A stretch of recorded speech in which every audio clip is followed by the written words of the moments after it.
নাম বলতে সমস্যা কোথায়? আপনি নাম বলে সমস্যাটা কোথায়? আপনার নাম আমি যদি কোনোদিন আমার নাম বলি আপনার বাসায় আপনার সামনে এইটা বলবো। আমার বাপ যদি আমাকে জন্ম দিয়ে থাকে, বাংলাদেশ আওয়ামী লীগ আবার ফিরবে এবং ভয়ঙ্কর হবে।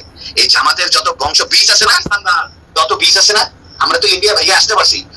এই জামাতের যারা বীজ আছে এটা তো পাকিস্তানও যেতে পারবে না। পাকিস্তান যেতে হলে তো ইন্ডিয়া পাস করে দিতে হবে। হ্যাঁ, ইয়ারেও যেতে পারবে না, কোনো দিক দিয়ে যেতে পারবে না। কোথায় যাবে? হ্যাঁ, আমরা তো সবাই বেঁচে আছি। হয়তো বা কিছু লোকজন নিরীহ কিছু নেতা কর্মীদের উপর অত্যাচার করে মেরে ফেলানো হয়েছে। হ্যাঁ, ম্যাক্সিমাম বেঁচে আছি, কিন্তু বাংলাদেশ আওয়ামী লীগের 4 কোটির উপরে নেতা কর্মী আছে, একদম নেতা কর্মী। এর মধ্যে হয়তো বা 50 লাখ মারতে পারবে, 3.5 কোটি বেঁচে আছে। কোথায় যাবে?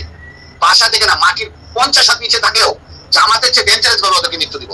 ওরা কি মারছে? ওরা হচ্ছে ভয়ঙ্কর ভাবে মারবো। এটা প্রশাসনের লোক হোক, আর্মির লোক হোক, আর ওই রাজনৈতিক নেতা কর্মী হোক, কাউরে মাফ করবো না, মনে রেখেন আপনি। ওসি সাহেব, আপনাকে আমি বললাম আপনার উত্তরা থানার যে কটা সাব ইন্সপেক্টর আমাদের আওয়ামী লীগের নেতা কর্মীদের অত্যাচার করতেছে, ওদের পরিবার সুদ্ধা কানবে, বসে বসে রাস্তায় বসে বসে কানবে। আপনি আমাকে সুনির্দিষ্টভাবে দেখান যে কারোর উপরে কোনো নির্যাতন আমার লোকজন করছে কিনা, আমি তাদের বিরুদ্ধে অবস্থা শোনেন, আমরা কোন অত্যাচারিত হয়ে আপনার মতো একজন থানা ইনচার্জকে ফোন করে এই রাত 1টা বাজে আপনাকে ফোন করে এত ডেসপারেটনেস কথা বলতেছে, আপনি বুঝতে পারতেছেন না আমাদের ওয়ালে কতটুকু পিঠ থেকে গেছে।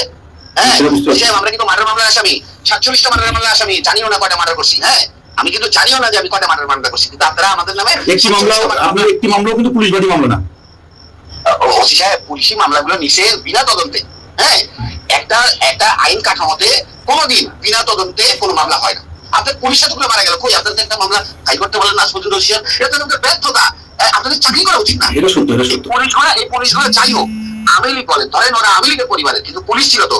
এতগুলো মারা গেল, আজ পর্যন্ত তো কেউ আপনারা 10 জন পুলিশের দিকে দাঁড়ায় তো বলতে পারলেন না একটা প্রেগনেন্ট মহিলা পুলিশ, একজন সাধারণ অফিসার, তার মতো মহিলাকে এত নৃশংসভাবে মার্ডার করলো। সে তো এই প্রেগনেন্ট অবস্থায় তো কোনো জামাতের নেতা বা কোনো ছাত্রকে মারতে যায়নি, তো তাকেও মেরে ফেললো। কই আপনার তার মামলাটাও তো করতে পারলেন না। তো আপনারা কোন সিদ্ধান্তই আপনাদের বাস্তবায়ন হবে না। আমরা রাজনীতি করে এসেছি, আমি আজকে 21 বছর প্রেসিডেন্ট সেক্রেটারি। আমার কি ওই ধারণা নাই বাংলাদেশের রাজনীতি কোন দেশের কথায় চলে? হ্যাঁ, আমেরিকা কয়দিন সেভ করবে? ঠিক আছে, আমরা ছোট চাকরি করি, ছোট মানুষ, আপনি করেন। আপনি আমার থানা যে আপনি তো ছোট মানুষ, কিন্তু আপনার কার্যক্রম তো বড় বড়। আপনার কার্যক্রম ঠিক করেন সাহেব। আমার কার্যক্রম যদি কোনো অপরাধ থাকে, এটা আমার কর্তৃপক্ষ বা আমার উপরে আছে সে দেখবে। তবে আমার কোনো অফিসার যদি অন্যায় করে থাকে, আপনি সেটা আমাকে দিন, আমি সেটা আমার বিরুদ্ধে যদি কোনো অভিযোগ থাকে সেটা দিন, আমি সেটা জবাব দেব। অফিসার, আপনার বেতন কিন্তু আপনার ঊর্ধ্বতন কর্মকর্তা দেয় না।